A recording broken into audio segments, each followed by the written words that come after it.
Today is Wednesday, February 9th.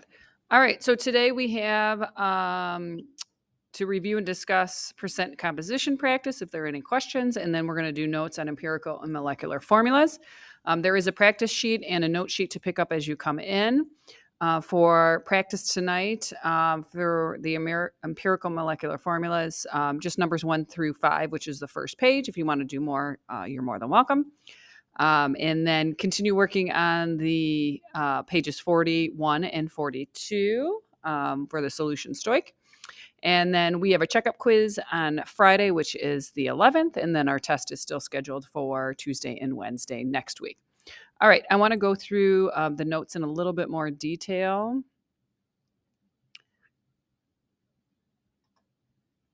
All right, so let's get to the spot here. All right, so I do want you to submit at least a few of the problems from the practice for homework credit, so make sure to do that. Okay, so we're talking about empirical molecular formulas.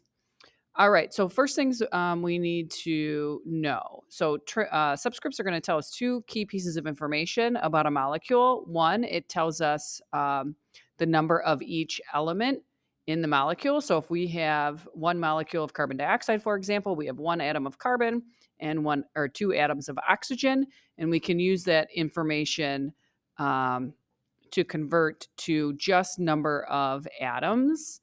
For example, if we start with 2.6 moles of carbon dioxide, we can use Avogadro's number. And then the relationship of there's two atoms of oxygen for every one molecule of carbon dioxide to get just the number of atoms of oxygen.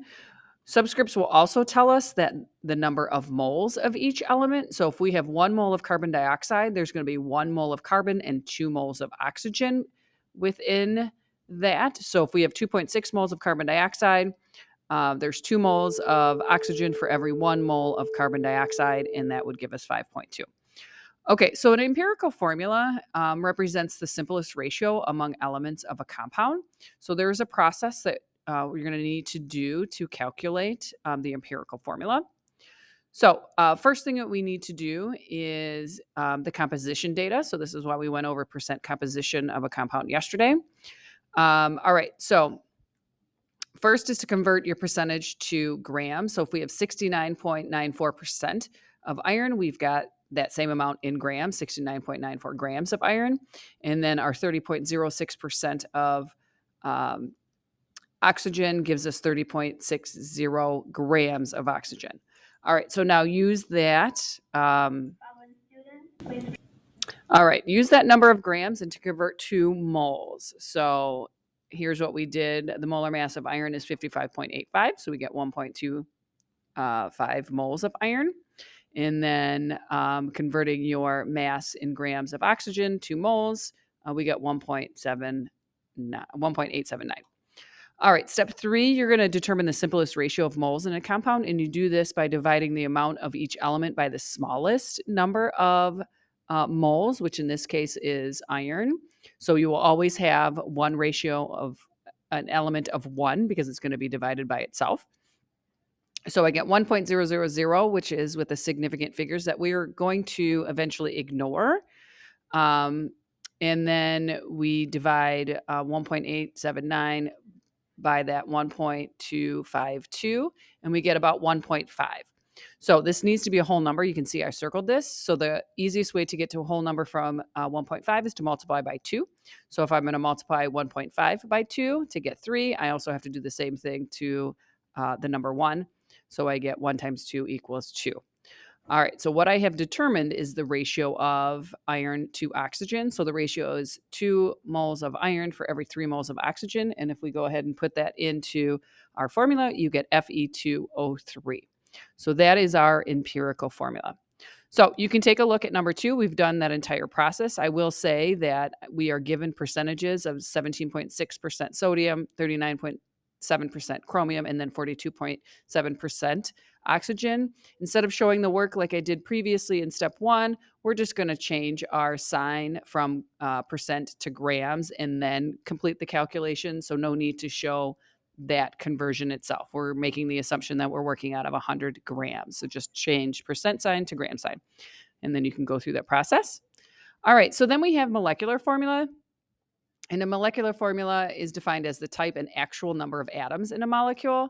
So different compounds have the same empirical formula, but they can have a different molecular formula. So we can see in a lot of organic compounds, there is um, a ratio of carbon to hydrogen to oxygen. So in this case, it's 1 to 2 to 1. Well, that's an empirical formula we can see right here is for at least 3 actual compounds, and then you can see our molecular compounds.